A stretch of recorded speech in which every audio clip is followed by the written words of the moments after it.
Alright,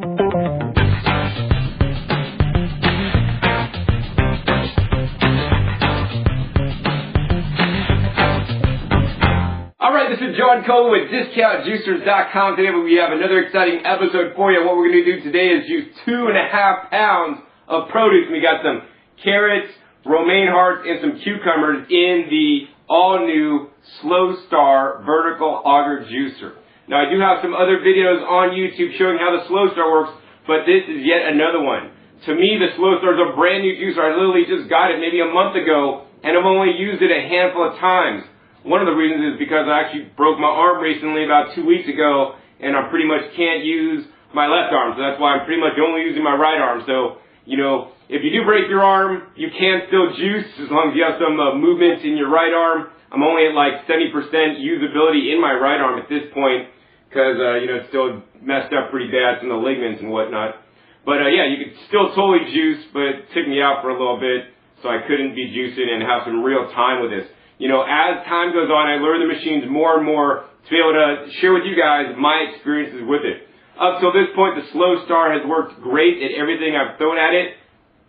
And it, you know, it just works really good and doesn't back up on me. But I have had some customers write in that have been having some challenges. So hopefully in this video, I'm going to try to address some of the challenges they've been having and maybe why it's been happening. And in a future episode, I will have a specific question and answers video on how to best use a Slow Star to maximize your results so that it doesn't clog up or, you know, leak out the bottom. And that is a common challenge with all vertical auger juicers, not just the Slow Star. The Slow Star is a vertical auger, and all vertical augers can suffer from these issues if they're not used properly. Alright, so with that, let's go ahead and show you all the different components of the Slow Star juicer. First, we have the pusher here, just a standard pusher. Now, I recommend in general on all vertical auger juicers, you do not use the pusher. You cut produce appropriately to put in the machine so that it works without you using the pusher. The pusher should only pretty much be used to push things in if it's not auto-feeding in the machine. That's very important. Because if you're using the pusher, you're probably pushing the produce in too quickly, which may cause it to clog and actually leak underneath, which I'll talk about more in a minute. The next part here is the housing, the top housing.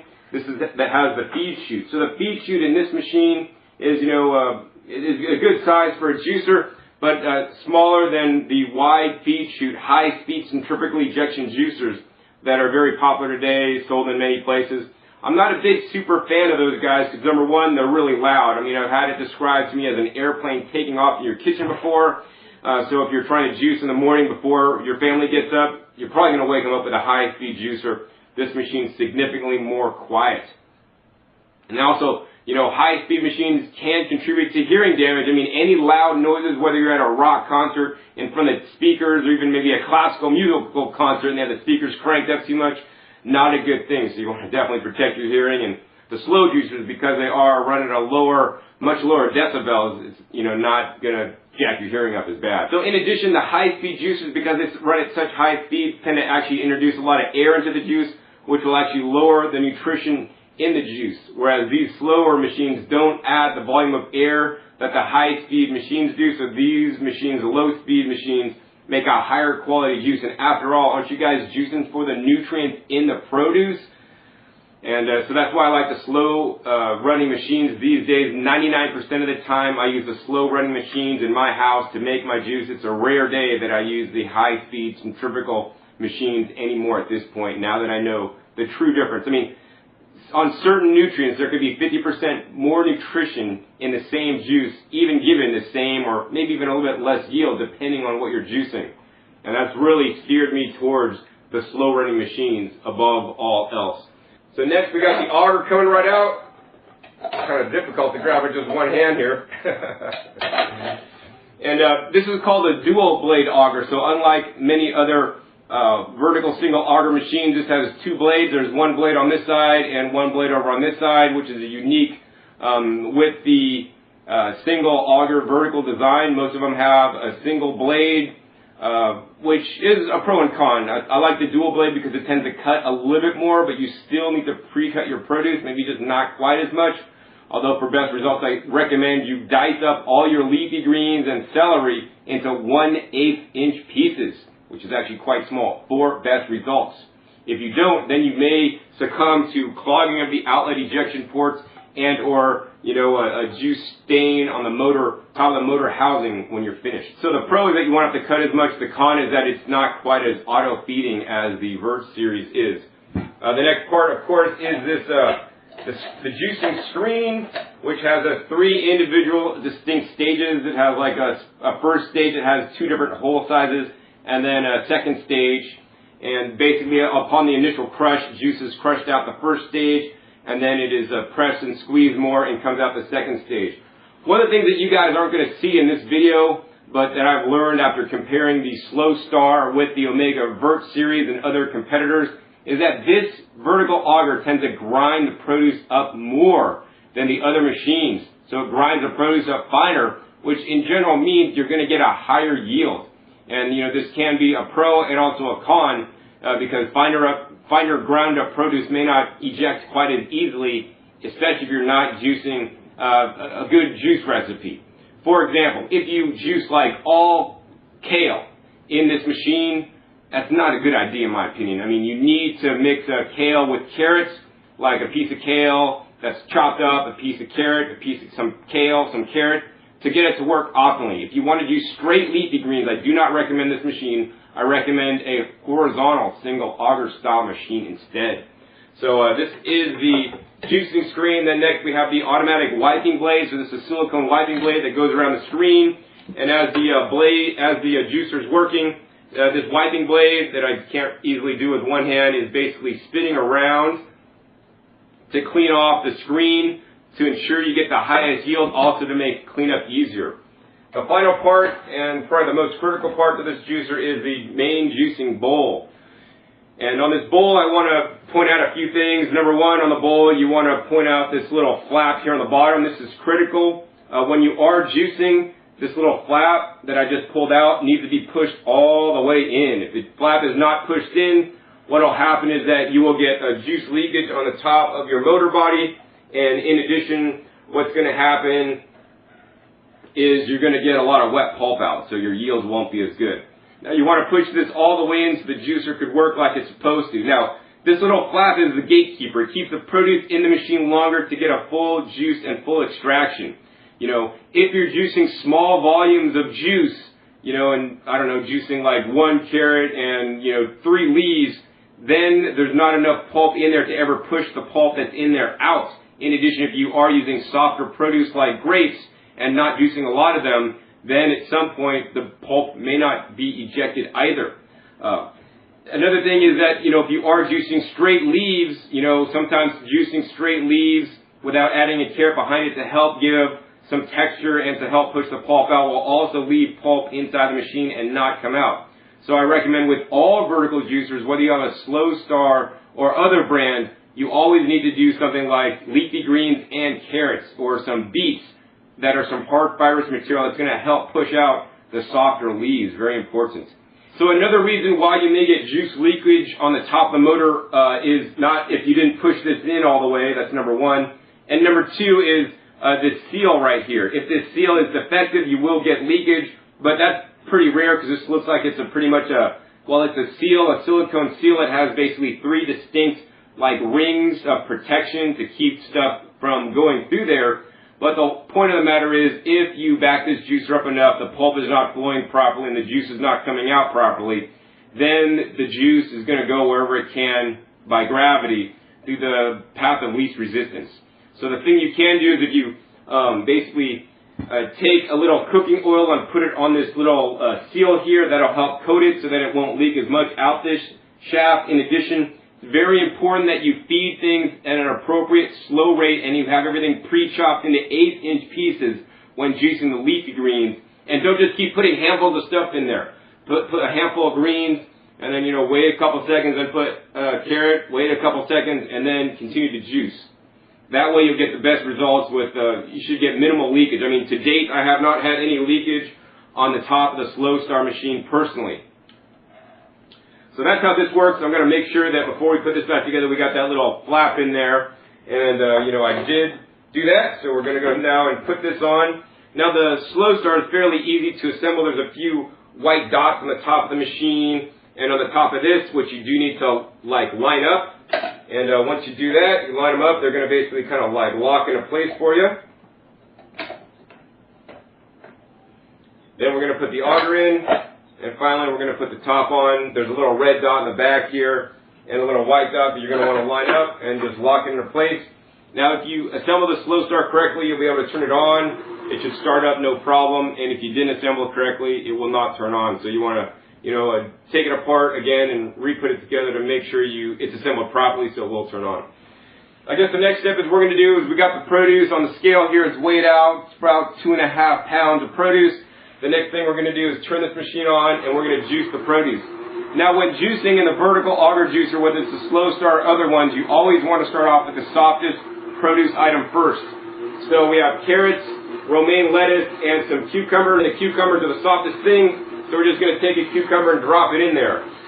Next, we're going to do the second softest thing, which is the romaine lettuce. We're going to put a piece of romaine in there. And in general, I recommend actually you pre-chop your romaine into 1/8 inch pieces. I'm not feeling I need to do that today because we are going to follow the romaine leaf with a piece of carrot.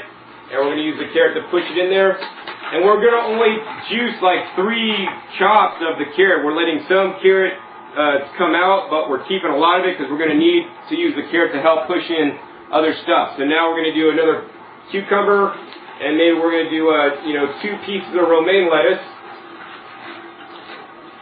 And now we're going to use the carrot to push it in, let the carrot get chopped off a little bit, and then we're going to pull the carrot out to save it so we can juice it, a little bit more later. This is a very important technique to use when using the slow start. If you just put anything haphazardly through there, that's when you may have some challenges with it backing up, clogging up, and the pulp not being ejected properly. So let's see, after the carrot, once again, we're going to go with the cucumber. Then we're going to go with some, a couple leaves of the romaine hearts once again. All right, so now we're going to, once again, repeat the process. We're going to grab a cucumber, drop that in. The cucumber is pretty much auto-feeding into the slow start. Then we're going to go ahead and take, 2 romaine leaves. Once again, put that in. It's not totally dropping in there that well, so we're going to, take a carrot and push it in.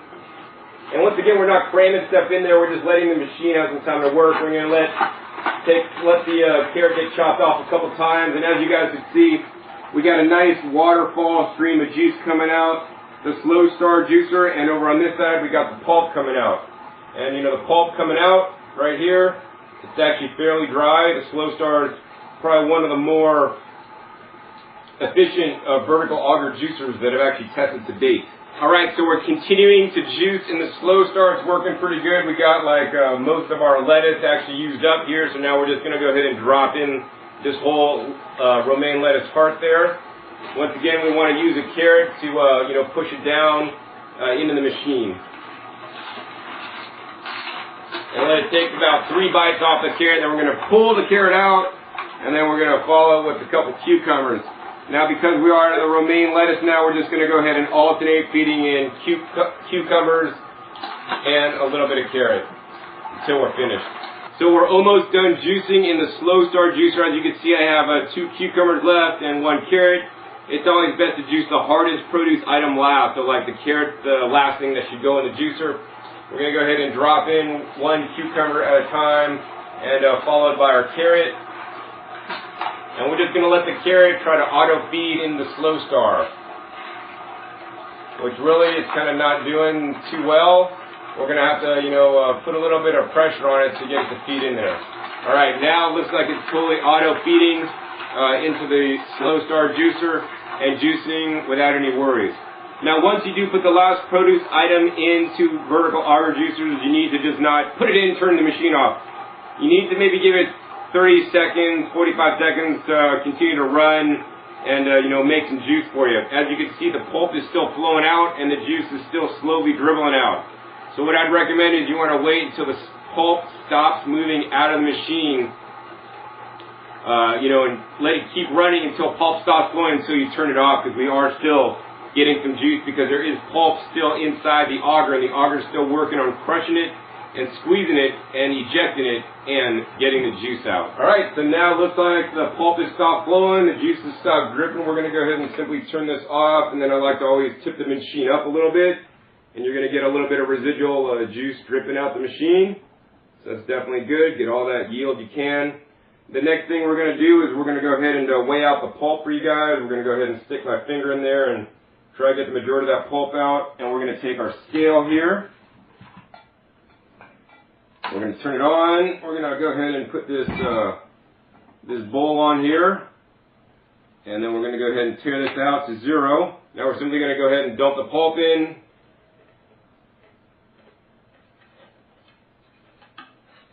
Alright, got a little more pulp going in there. As you guys can see, it looks like the pulp weight is 0.66 or 0.65 pounds. So as you guys can see, we start with 2.5 pounds of produce. It's now 0.65. And if I take some of this pulp here and squeeze it, I can squeeze a little juice out of it, but this juicer was very effective at getting all the juice out. Now, besides just the weight of the pulp, what we're going to do now is we're going to take the juice and check how much juice was made. We're going to go ahead and pour our juice through a standard strainer and see how much pulp is left and how much juice is created. So as you guys can see, there's a fair bit of pulp. Oops, we're just going to go ahead and pour slowly so we don't lose too much juice.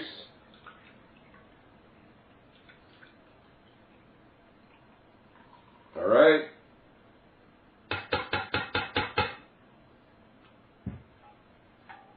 Most of the juice made it in the container, but once again, trying to work with one hand, a little bit challenging today.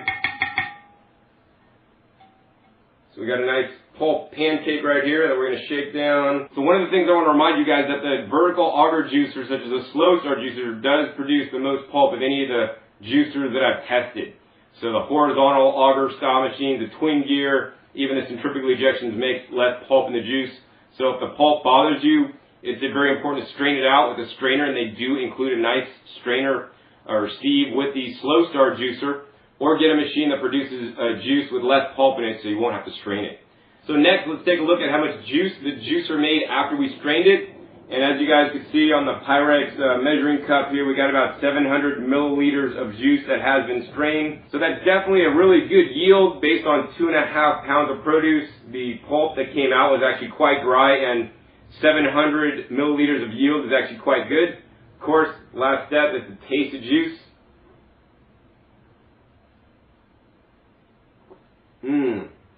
Delicious.